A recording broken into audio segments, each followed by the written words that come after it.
Oh, that was hell lot of a fire. Fire hazard during a tank operation in vessel poses a major risk to the seafarer community. So guys, in this video we are gonna discuss about flammability diagram and its basic understanding. So guys, let's go to the video.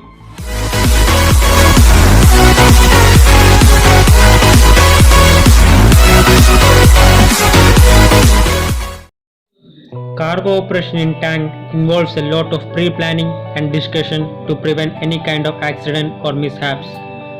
Proper procedures are followed during loading, unloading, tank cleaning and even man-entry time. It is known that for any fire to start, it requires a minimum presence of three components, that is air, fuel and source of heat in the correct proportion, which are the three major sides of the fire triangle. As we are already familiar with the fire triangle, in a cargo tank or vessel, cargo can play the role of fuel and complete one side of the fire triangle.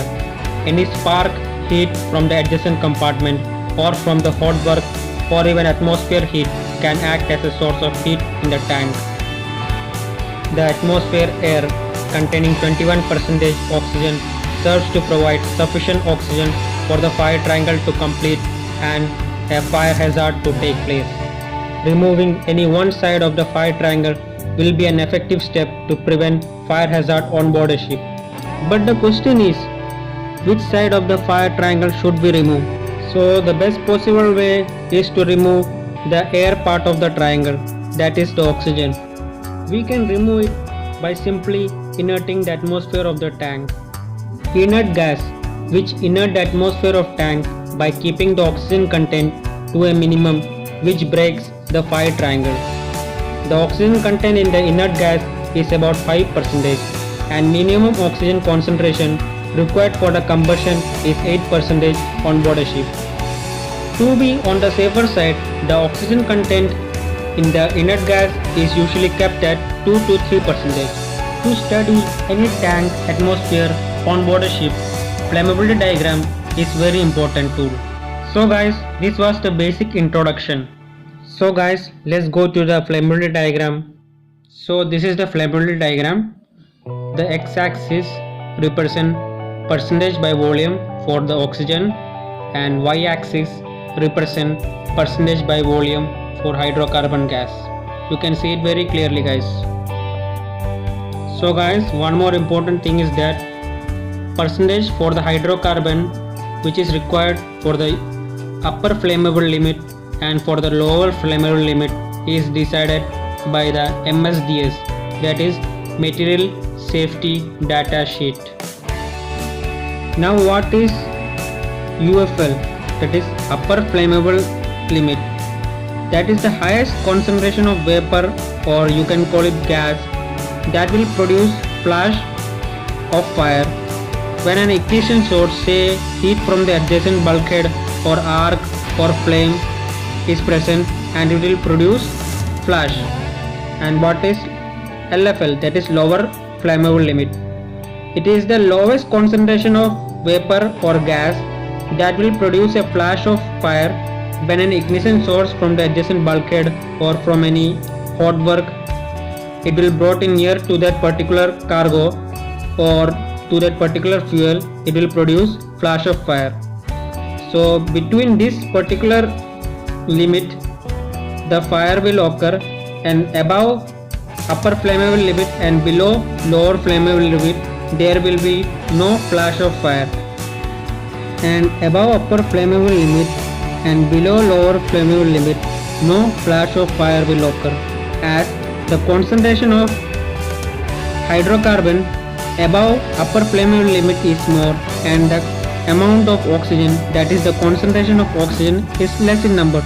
So these are not in equilibrium and not in proportion, which complete the fire triangle. Such is the same condition below lower flammable limit. Here the percentage or the percentage of volume for the particular hydrocarbon is less and there is enormous amount of oxygen, so it will support the fire triangle and there won't be any flash of fire.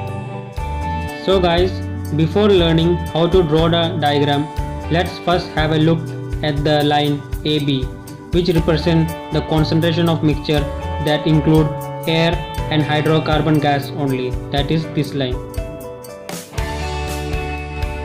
Hold the point to the left side of the line A, B includes inert gas in the mixture, and to the right side of the line AB and on the line AB doesn't include inert gas.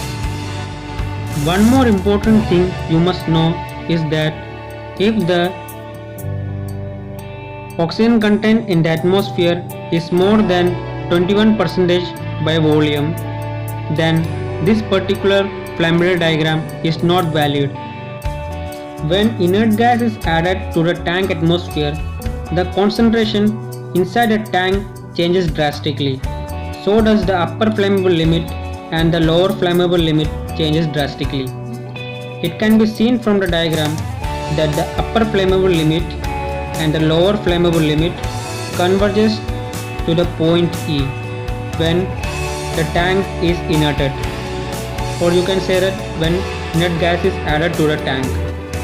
It can be understood that flammability range of a mixture decreases with the addition of inert gas. As we have already seen, as inert gas is added to the tank, the flammability range decreases drastically and it converges to a point E, as we have already discussed. Now let's assume a mixture of hydrocarbon gas, air and inert gas such that it is at a point F in the graph. If this mixture is diluted with air, that is oxygen concentration 21%, then the new concentration of mixture will follow a straight line drawn from F. Straight line drawn from F to the 21% mark on the oxygen percentage x-axis, that is line FA. So if oxygen is added to that particular tank or dilution with air is done, then it will follow this particular line, as atmosphere oxygen contains 21% of oxygen, which is clearly known to us. So it will tend to follow this line through F and reach the point A, which is the 21% of oxygen. It can be seen from the diagram that on diluting F with air, it passes through the flammable region. This is the flammable region, and when we dilute F with air, that is 21% of oxygen, it passes through the flammable region, and it is quite hazardous too, and we can't do such act on board a ship, as F will pass through the flammable region and it is a hazardous condition, and in the presence of any heat, and obviously there is fuel available as a cargo in the tank, and oxygen is abundantly available in the atmosphere, and if there is slight spark or any heat source from here and there, automatically it will complete the fire triangle and obviously fire will take place, as we already know it about fire triangle principle. To tackle this problem, what we can do is that we need to first purge the tank with inert gas. Since inert gas has O2, that is oxygen concentration of around 2%, as we have already discussed, the concentration of mixture during purging process moves through the line Fj, and J is the 2% oxygen concentration in the inert gas. So this is the 2% mentioned on the x-axis, percentage by volume for oxygen. The purging is continued till the mixture reaches the point H. This is the point H, and purging is done in such a manner that it reaches the point H, and from the point H further dilution of air is done, that is adding oxygen to that particular tank. If oxygen is added to that particular tank, what will happen? It will tend to reach the 21% marked on the x-axis, that is percentage by volume for oxygen. So you can see it will go like this and reach the point 21%, that is point A marked on the x-axis. So you can see very clearly that HA line doesn't passes through the flammable region, and it is not a hazardous process. Hence safe condition is maintained throughout this process. While looking at the diagram, we came across the term critical dilution line, that is GA. This is the critical dilution line. Let's try to understand this term.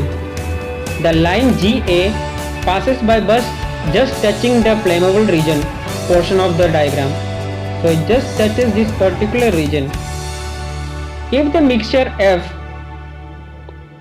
would have been purged out such that less than H, so less than H is L.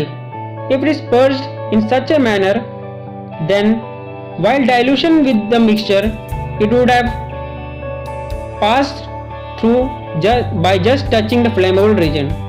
So you can see that it will be just be touching the flammable region if we dilute with oxygen from the point L. And we can clearly understand that critical dilution limit is the minimum amount of purging required to ensure that mixture doesn't fall in the flammable range while diluting with air. So we always try to do the purging in such a way that it is reached below L, that is to a point H, and after reaching the point H only we are further diluting it, or else if we dilute above H in such region of L, then it will pass through the line falling in the flammable region, and obviously it is a hazardous condition. So to avoid such condition, we purge in such a way that it almost reaches the point H, and then only we dilute it so that it doesn't fall in the flammable region. So we can clearly understand by this that the use of inert gas itself doesn't guarantee the safe environment of the tank during tank operation until inert gas is above the critical region. So we have to bring it below the critical region to a point near H, then only it will be a safe and sound operation. So to be on the safer side, it is common practice to continue purging the mixture F beyond the critical dilution limit, that is the line L, to prevent any hazardous condition on board a ship in the cargo tank.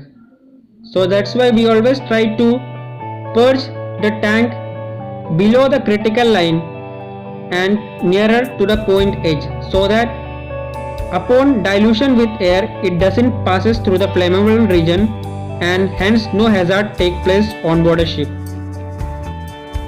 The flammability diagram is an important point to be considered while doing any tank operation.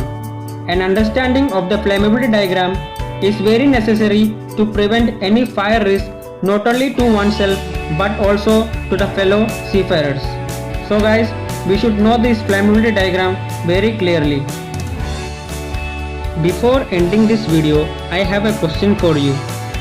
So guys, why is this particular line, that is A, B, is not straight? It is not perpendicular in nature. Why is it so?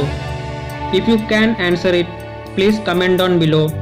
If not, I will be discussing it in the next video. So guys, I hope this particular video is very helpful for you guys. Guys, if you find this video very useful, share it with your friends and share it with your colleagues. I hope this video was very helpful. Guys, do subscribe my channel and press the bell icon for future notification. Thank you and have a nice day.